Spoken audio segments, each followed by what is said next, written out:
자, 일단 공매도가 재개가 됐고요. 첫날 월요일 날 오후장에 충격이 꽤 있었죠. 그리고 화요일도 충격이 있었고 어제 하루 쉬었고 오늘은 뭐 좀 딛고 일어나는 모양새인데 금리 예론 얘기는 좀 이따 하겠고요. 공매도 관련된 얘기부터 3일 동안의 진행 상황 좀 평가해 주십시오. 공매도는 단기적인 변동성 이슈로 뭐 마무리되는 것이 아닌가 생각 들고요. 늘 말씀드렸듯이 이제 이번 공매도 관련된 건은 그 지수 방향성을 바꿀 만한 뭐 재료는 아니다라는 게 결론이었고, 과거에도 공매도는 있었고, 실제 시장은 또 현재 3,000포인트대 시대가 왔지 않습니까? 그래서 기본적으로 공매도가 없었던 제도가 아니었기 때문에 뭐 오랫동안 쉬었다가 재개되는 부분에 있어서 다소 좀 혼란스러웠던 변동성 확대가 월화 시간에 좀 있었지만, 화요일 날 사실 오후장 들어서 이제 마지막에 결국 밑에 바닥권에서 결국 그렇죠. 아래 꼬리를 달고 올렸지 않습니까? 그러면서 이제 오늘 좀 시원하게 또 시장도 어느 정도 가왔고요. 예를 들어서 금요소규 말씀들 많이 하시는데 금요소규 같은 경우는 이틀 동안 약 공매도가 450억 정도 진행이 됐거든요. 오늘 시급했을 거예요. 아마 주가가 뭐 거의 10% 가까이 올라갔기 때문에 실적도 그러하거니와 추후 실적도 굉장히 좋다. 그리고 목표 주가가 60만 원대까지 지금 올라오면서 시장에서 지금 공매도를 잘못했다가는 쇼커브링 하느라 정신없이 지금 손실을 입을 수 있다는 시그널을 줬습니다. 그래서 그 어닝과 관련된 부분에서 결국 고평가받는 이런 업종들에 대해서, 종목들에 대해서는 다소 이제 공매도의 공격이 있을 수밖에 없습니다. 뭐 그래서 제약바이오 헬스케어라든지 뭐 일부 2차 전지 종목에 관련된 공매도 관련된 이슈는 있을 수 있다라고 이제 추정이 됐는데, 그 외에 이제 실적의 밸류에이션 부분에서 아직도 좀 여유가 있는 종목들에 대해서는 다소 공매도 잘못 쳤다가는 죽어나갈 수 있다는 것을 기관 외국인들한테 보여주는 시장이 됐으면 좋겠고요. 앞으로도 그럴 가능성이 높습니다. 그래서 공매도 시장은 단기 변동성을 일단 끝나는 어떤 재료일 것 같고, 지금 현재 분위기는 2분기 내에 이제 제가 늘 말씀드렸지만 이번 2분기가 아마 코스피 기준 사상 최고치를 다시 갈 수 있다고 늘 말씀드리고 있는데, 지난번 종가 기준으로는 사상 최고치를 갔었고요. 그렇죠. 아마 좀 더 그 단은 좀 더 이어질 수 있다고 보고 있고, 말씀드렸듯이 올해 순이익 추정치 상향 조정 그리고 내년까지의 수익 추정치를 본다면 결국 시장은 좀 더 상방울의 룸은 여전히 열려있다 보는 관점이기 때문에 단기적인 이슈에서 저점은 약 3,100포인트 정도 수준, 그리고 코스닥 같은 경우는 약 950포인트 이 정도 수준에서 60일 이동평균선 지지를 분명히 했습니다. 그렇기 때문에 중요한 지지 라인이 나오면서 올라왔으니까 현재는 뭐 종목이나 어떤 섹터 이런 쪽으로 좀 상당히 종목 섹터를 좀 잘 골라야 되는 시장이고, 충분히 우상향 그림에서 수익을 낼 수 있는 구간으로 볼 수 있겠습니다. 네. 최은하님도 오셨어요. 반갑습니다. 복부인님도 오셨고요. 정현님, 뭐 지수는 좋은데 내 종목은 점점점입니다. 관상 얘기. 영화 관상이라는 영화가 있었는데 보셨습니까? 네, 봤습니다. 네. 그러게요. 우리 차장님이 돈벌상이라고 그러시고, 제 얘기는 좀 하지 말라 했더니 안 하시네요. 그래서 공매도는, 그러니까 공매도 영향은 있죠. 종목별로 나타나고 있는 거고요. 앞으로 종목별로 있겠지만 시장의 판도 자체를 갑자기 뭐 가던 장을 공매도를 재개한다고 꺾거나 뭐 그러지는 않을 거라는 얘기를 이제 하신 것 같고요. 그러면 이제 뭐 공매도도 여전히 여지는 있겠지만 시장에서 그럼 뭘 봐야 됩니까? 늘 말씀하시는 기업 이익? 네, 그렇죠. 그래서 이제 지금 이제 투자 전략을 뭐 하겠지만 이제 후단에 이제 뭐 종목에 관련된 이슈를 벌리고 이제 간단하게만 말씀드리면, 종목별로 이제 나중에 말씀드리지만 결국은 지금은 공매도 구간이 시작됐기 때문에 현재 뭐 많이 오른 종목을 추정하기보다는 이제 다소 지금 이제 하반기를 좀 노린 포트가 필요하기 때문에 결국 PBR 1배 미만의 저평가된 섹터 중에서 올해 실적이 YY 좋아지는 그림, 그리고 1분기가 좋았다 하더라도 2, 3분기 이후가 계속 좋아지는 섹터나 종목 중심으로 지금은 좀 선별해서 포트를 다소 바꿔보는 것도 나쁘지 않은 뭐 선택이라 생각합니다. 물론 오늘 이제 말씀드렸던 뭐 금융이라든지 철강, 그 다음에 소재 산업재라 불리는 것들이죠. 화학, 뭐 조선, 이런 쪽도 나쁘지 않은 그림이었고요. 그런 것들 이제 지수를 견인했는데, 이제 그런 것들 가지고 계신 분들은 이제 뭐 특별한 악재 시그널이 나오거나 매도 시그널이 나오기 전까지는 보유를 해야 되겠죠. 근데 이제 지금 포트를 가지고 있지 않고 신규로 사야 되는 부분들은 이런 것들을 따라가기는 다소 좀 부담스러운. 그러니까 예를 들어 화학 섹터가 좋은 건 다 압니다. 다 아는데 다소 이제 지금 화학 섹터의 시그널보다는 에너지 섹터가 좀 더 시그널이 바닥권에서 올라오는 모습이거든요. 화학 섹터들은 지금 고점을 이미 이제 벗기고 이제 사상 최대 지표들이 나오고 있는 고점이기 때문에 화학 섹터가 좋다는 건 다 압니다. 그런데 여기서 다소 조금 에너지 부분들은 쭉 빠지다가 이제 지표들이, 에너지 지표들이 조금 바닥에서 이제 얼굴을 들거든요. 그러면 화학 섹터를 가져가되 다소 화학 섹터를 생규로 보기보다는 그 에너지, 그러니까 SOL 같은 이런 애들을 좀 사는 것도 약간의 수익 면에서 좀 그 안정성 면에서 좀 낮자 이런 부분에서는 지금 이제 포트에 대한 고민을 조금 해야 될 시기로 보입니다. 그러면 예, 포트에 관한 얘기를 조금 더 해보도록 할게요. 어쨌든 뭐 성장주냐 가치주냐의 논쟁의 이분법적인 의미는 사실 좀 별로 없다 이런 얘기도 했는데 다시 금리 인상 얘기 이런 얘기가 나오면서 성장주는 어쨌든 조금 부담을 받을 수밖에 없네요. 그러면 성장주보다는 어쨌든 가치주 지금 오르긴 했지만 경기 관련주 이런 쪽으로 좀 더 집중을 해놓은 거예요? 이제 그 경기 민감 대형주 네. 쪽으로 보는 게 낫고 말씀드렸듯이 경기 민감 대형주이대 이제 코스피 기준으로 봐서는 뭐 탑 10에서 탑 20 정도까지. 그러니까 지금 코스피 기준으로 보더라도 지금 그 20위 밖으로 나간 종목들은 상당히 좀 공매도 타겟이 될 수 있는 국면이고요. 코스닥 같은 경우도 마찬가지입니다. 근데 전체적으로 지금 시가총액 상위 종목들 뭐 20개, 20위 안에 드는 종목들에 대해서는 공매도 영향이 크지 않을 것 같고요. 또 현재 밸류에이션 PBR, PER 기준에서 상당히 아직도 저평가되어 있는 섹터가 지금으로 앞으로는 수익률이 아마 상위권에 포진될 가능성이 높다고 보는 상황이어서 다소 많이 올라있는 PER, PBR을 갖고 있는 종목들에 대해서는 다소 조금은 보수적인 생각을 좀 하셔야 되는 국면 같고요. 그냥 유동성으로 오르는 장은 아닙니다. 특히 오늘 같은 경우에는 우선주들이 좀 급등장을 보였거든요. 그러게요. 예, 그러니까 우선주가 급등장을 보인다는 것은 결국은 그 시장에서 다소 이제 지금 뭐 에너지라든지 이런 것들이 수급이 대형주보다는 지금 우선주 중심에 좀 다소 이제 수급이 좀 쏠리고 있는 부분인데 이것들이 조금 이제 불안한 요소이긴 합니다. 근데 사실 뭐 철강 업종이라든지 그다음에 화학, 에너지, 금융 이런 것들이 급등한 걸로 봐서는 그래도 갈 종목은 간다는 거거든요. 아무리 시가총액이 크더라도. 그러니까 그런 것들에 대해서 다소 대비를 하시면 될 것 같고 다만 이제 아까 말씀드렸던 신규 포트를 좀 싸시는 분위기에서는 지금 화학 업종, 지금 철강 업종을 따라갈 것이냐 이 고민은 사실 좀 해야 됩니다. 그렇죠. 기존에 갖고 계신 분들은 물론 이제 지금 가져가시는 분들 좀 더 나을 수 있는데요. 2분기까지는 기존 주도주가 좀 더 갈 수 있습니다. 2분기 실적까지는 좋을 거로 보기 때문에 그런데 이제 신규 포트를 짜시는 분들은 지금 그 자리에서 뭐 철강 화학을 따라가서 신규로 간다? 수익률이 어떨까에 대한 부분은 다소 좀 그리고 변동성이 커지면 이제 불안해서 또 파시거든요. 손실 보고. 그러니까 네. 되게 좀 이제 멘탈을 잡기 어려운 국면이기 때문에 그러면 이제 이 부분에서는 다소 그 대형주 가운데에서 밸류가 좀 싼 섹터나 종목 중심으로 다소 좀 포트를 새롭게 한번 해보시는 네. 것도 나쁘지 않겠다 판단됩니다. 어쨌든 포트를 좀 조정, 재정비 전략을 짤 그런 필요는 있습니다. 오늘 주식 라이브쇼 IBK 투자증권 박근영 차장님과 함께 하고 있습니다. 공매도 관련된 이야기, 시장 영향 이어서 분석하고 있고요. 금리 인상 우려에 관한 얘기도 또 좀 이따 하도록 할게요. 네. 콧망울이 크고 둥글어서 재물운이 있어 보입니다. 아, 축하드립니다. 제 얘기 이제 어떻게 하셨어요? 여기. 그러니까. 네. 이렇게, 좋으시네요. 우리 현투님은. 네. 이런 게 바로 예언입니다. 예언. 위로라는 게, 잘 될 거야. 주가 힘들지만, 주가 좋은 기업 사면 오늘날 축하드립니다. 와, 네. 감사합니다. 네. LG전자 아라비카님, 커피 아라비카 좋죠. LG전자 이따지 여쭤볼게요. 왜냐? 제가 관심 있는 종목이거든요. 사심을 좀 가지고 있다. 여쭤보 LG전자 좋아요. 이게 또 지금 이제 버티기가 기다리기가 좀 힘든 거죠. 네. 저런 주식 안 사면 뭘 사겠어요. 네.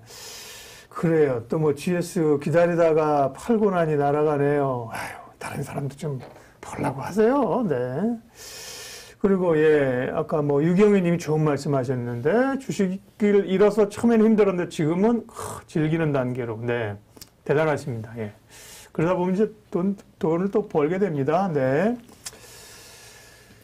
김정임 님도 위아 얘기도 하셨고, 네. 자동차와 반도체로 인해 괴롭습니다. 자동차 그렇죠? 예, 괴롭죠. 반도체도 그렇고. 네. J 콘텐츠리 또 관상을 봐주셨는데 현투님 거는 이 사심을 가지고 봐야 되나?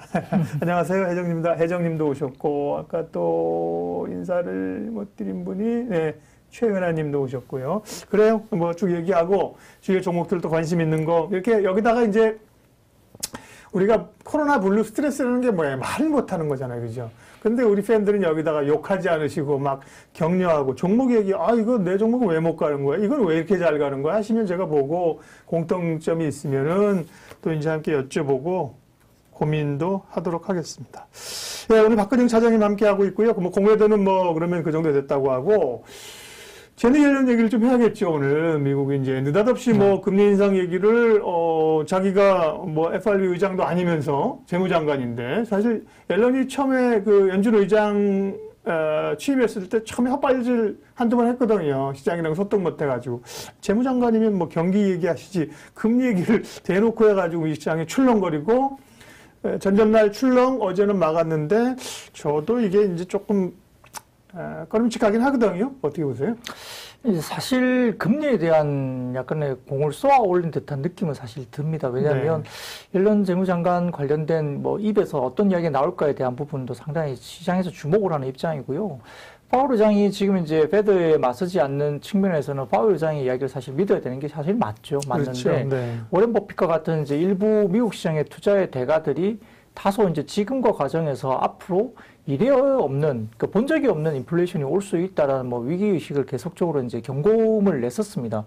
근데 이제 일부 연준위원들은 다소 그 경고음에도 불구하고 아직은 괜찮다라고 이제 다소 좀 상반된 입장을 낸 상황에서 옐런 재무부 장관이 이제 금리 인상에 대한 부분들을 구체적으로 이제 언급을 해버리니까 시장이 다소 놀랬죠. 근데 사실 나스닥은 뭐 종목을 분명히 조정을 받았습니다만 다우 같은 경우는 이틀 동안 사상 최고치를 들고 뭐 올랐습니다. 그리고 다우는 올랐기 때문에 전통 산업군에 대한 부분들은 크게 문제가 없이 이제 시장이 강하게 형성됐다는 점도 국내에서도 그걸 좀 보셔야 될 것 같고요. 또 그 10년물 미국 국채금리도 1.6% 아래로 떨어졌습니다. 네. 지금 보시자면 그 옐런 미국 재무장관의 발언이 논란이 됐지만 전체적으로 지금 연준 인사들도 지금 뭐 잇따라서 이제 현재 통화 완화 기조를 유지해야 된다는 입장을 계속적으로 이야기를 해오고 있는 상황이고요. 또 미국 국채금리 10년물은 이틀 연속 하락하면서 1.571%까지 빠졌고요. 빅스, 그러니까 공포지수죠. 공포지수도 19.04까지 빠지면서 20포인트가 아래로 지금 거래가 뭐 되고, 빅스 같은 경우도 20을 넘지는 않았습니다. 전체적으로 2년물, 3년물, 5년물도 국채금리가 하락세를 이어갔고요. 전체적으로 지금 3개월물만 소폭 반등세를 이제 미국 시장에서 채권에서 나타냈죠. 그래서 이제 만약에 이게 긴축 시그널이라고 했다면 2년물 정도는 반등을 줬어야 된다고 저는 생각하고 있는데 아마 반응이 전혀 없었습니다. 따라서 전반적인 흐름에서는 이제 경제지표라든지 이런 옐런 뭐 재무장관의 이야기가 있다 하더라도 시장의 방향을 돌리기 좀 힘들고요. 펀더멘탈 흐름이 굉장히 좋고 또 앞으로도 굉장히 더 좋을 것 같습니다. 여기에 따라서 아마 단기적인 불안 심리가 있다 하더라도 5월 장은 다소 좀 올라가는 장으로 저는 생각하고 있는 상황이고 2분기에 상승 추세를 이어지면서 코스피 기준으로서는 사상 최고치가 어쨌든 나올 거다라고 판단하고 있는 상황이고요. 말씀드렸듯이 이제 공매도 재개 같은 경우는 코스피 기준 20위권 안에는 대형주는 큰 영향이 없을 것 같고요. 다소 이제 20위권 이후에서 약 200위권 안쪽은 이제 공매도에 대한 부분들이 좀 이슈가 있을 것 같고, 코스닥 같은 경우는 시장의 부담이 다소 좀 상대적으로 큽니다. 따라서 이제 거래소 관련된 시가총액 20위권 내에는 좀 편안하게 볼 수 있다는 점이고요. 그래서 5월 밴드 같은 경우는 말씀드렸듯이 이제 이번에 3,100포인트 정도에서 60일선을 정확하게 이제 벌렸고요. 그래서 코스피 기준 3,100포인트 그리고 코스닥 기준 약 950포인트 정도가 아마 지지 라인으로 작용할 가능성이 있기 때문에 이 라인에서는 크게 일단은 당분간은 너무 염려하지 말자 이렇게 생각 들고요. 그래서 이제 공매도 재개 관련된 부분도 아까 초도에 말씀드렸지만 이 부분이 이제 시장의 상승에 대한 방향을 바꾸는 어떤 그런 부분은 아니다 말씀드리겠습니다. 그리고 이제 전반적으로 지금 이제 올해 들어서 순이익 추정치가 연초에 130조 정도 추정이 됐던 게 142조 원까지 올라오고 있고요. 2022년 같은 경우는 152조 정도까지 올라올 가능성이 있습니다. 그러면 코스피 기준 타겟 프라이스가 3,650 정도까지는 나옵니다. 그렇기 때문에 현재 이 구간에서 변수는 있습니다만 이 추정 이익 추정치가 이제 상향 조정이 계속 되고 있는 국면에서는 여전히 우상향이 좀 그려져 있다 보시면 될 것 같고요. 따라서 이제 지금 말씀드렸던 시가총액 상위 종목군에 대한 부분들 좀 편안할 수 있다. 이런 부분 말씀드리고, 그리고 그 이유는 코스피 기준으로 봤을 때 시가총액 상위 종목군들이 전체적으로 10개 시가총액 상위 종목군들이 지금 전체 코스피에서 이익이 차지하는 비중이 1분기에는 약 50% 정도 수준입니다. 근데 2분기 들어가면 약 61%로 레벨업이 되고요. 그리고 3분기, 4분기 들어가면 연말로 가면 73%까지 이어집니다. 결국은 코스피 탑 10이 전체 연말에 전체 이익의 70% 이상을 차지하기 때문에 이 코스피 탑 10 종목들 중심의 어닝이 굉장히 강력해진다는 점에서 여기가 좀 편안해질 수 있다. 이런 부분도 말씀드리고 싶습니다. 네. 미국의 금리 인상 우려가 있었는데 뭐 제너드 옐런도 긴급하게 진화를 하고 나섰는데요.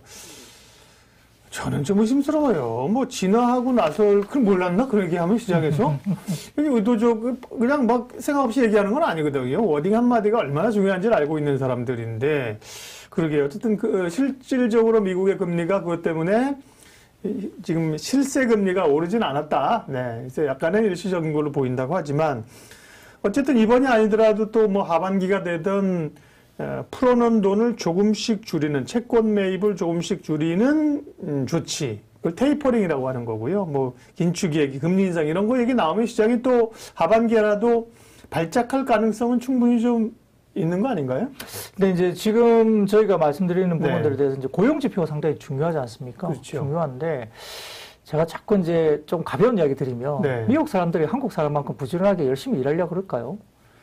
이제 뭐 국민성으로 봤을 때 제가 보기에는 한국 사람들은 이제 어떤 일을 주면 굉장히 열심히 바로 이제 달려들면서 이제 일자리를 찾으려고 달려드는 반면 미국 사람들은 한국 사람들에 비해서 다소 그런 것들이 좀 떨어질 가능성이 높고요. 그리고 이번에 코로나 사태 때문에 조금 이제 익스큐즈가 되면서 미국 시장에서 그러니까 양질이 아닌 고용, 그러니까 이제 다소 좀 떨어지는 질적으로 떨어지는 고용은 이번에 그 핑계로 대고 많이 잘랐단 말이죠. 근데 그 구조조정한 뒤에 양질이 아닌 다른 어떤 질적인 고용을 과연 다시 강력하게 기업들이 다시 재고용할까? 그 부분은 전 좀 회의적입니다. 그렇기 때문에 양질의 고용을 다시 하기 위해서는 좀 속도가 느려질 수밖에 없다는 국면이고요. 따라서 성향 자체도 일을 하기 위해서 달려드는 사람들이 아니고 그렇기 때문에 고용 지표가 다소 좀 이렇게 뭐라 그럴까요? 극단적으로 좋아지기가 좀 빠른 시기는 좀 어렵다. 그래서 2분기, 3분기 넘어가면 최근에 굉장히 강하게 달려들었던 어떤 지표 상승세가 다소 좀 둔화될 가능성이 있기 때문에 이 테이퍼링이 좀 빠르게 진행되기에는 좀 어려운 국면이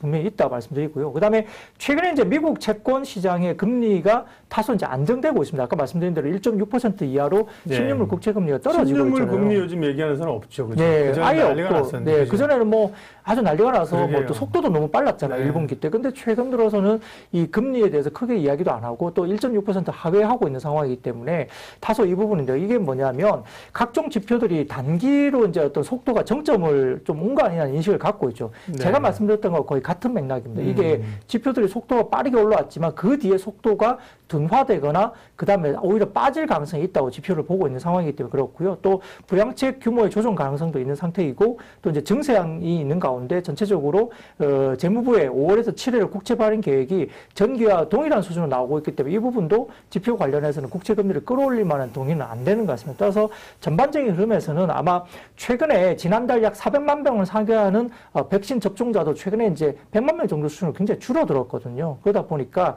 다소 조금 연준의 정책 변화 예상 시기와 함께 생각할 수 있는 부분이 있기 때문에 이 안정적으로 지금 어떤 국채 금리가 좀 다소 이제 이런 부분들이 좀 하향 안정화되고 있다는 점이고요. 근데 그렇다고 해서 국채 금리가 약 1.5 정도 수준이면 바닥을 확인하고 그다음에 연내 아니면은 뭐 내년 정도까지는 2%대 10년물 국채 금리 충분히 간다고 보고 있는 게 결국은 경기는 좋아진다는 방향의 흐름이 다르지 않다는 거거든요. 그러면 결국은 좀 천천히 가는 분위기다. 그러면 이제 시장은 다소 이거에서 용인을 하면서 경기가 좋아지니까 당연히 그럴 수 있지. 용인을 하면서 시장은 여기에 대해서 이제 실적을 반영하면서 주가가 올라간다. 그러니까 밸류를 따지고 결국은 우상향 그림이 다소 아직은 좀 남아있는 그림으로 충분히 갈 수 있는 방향성이다. 이렇게 말씀드리겠습니다. 네. 오늘 박근영 차장님과 함께 시장 분석하고 있습니다. 네. 여러 얘기들을 해주고 계시고요. 예, 현대 글로비스. 네. 그래요. 글로비스도 고생하시다가 수익 이제 번전이 왔군요. 어떻게 해야 될까? 네. 자동차주. 같이 그렇게 고민 하면서 글로비스 얘기 저희는 아직은 안 했고요. 채팅방에서 얘기하고 계세요. 아이디어들 있으면 주시고 종목줄 제가 좀 체크해놓고 있으니까요. CJENM 왜 이렇게 올랐나 했더니 오늘 실적 발표가 있군요. 실적이 잘 나왔군요. 근데 실적이 오늘 잘 나왔는데 어제 오른 건 뭐야? 그러니까 누군가는 알고 있다는 거죠. 시장이. 그렇죠. 뭐 이걸 불공정 거래라고 얘기를 할 수도 있겠지만 예. 그러게 오스템 임플란트 내일 실적 발표인데 어떻게 할까요? 그러니까 이 실적이 어떻게 나올지를 봐야 되기 때문에 참 얘기하기는 어려운데 이따가 뭐 종목 얘기 좀 한번 할게요. 네, 오늘 박근영 차장님 함께하고 있고요. 시장에 관한 이야기는 뭐 그러면 우리가 어제 있었던 금리 인상에 대한 우려들 그리고 공매도 얘기는 그 정도 하도록 하겠고요.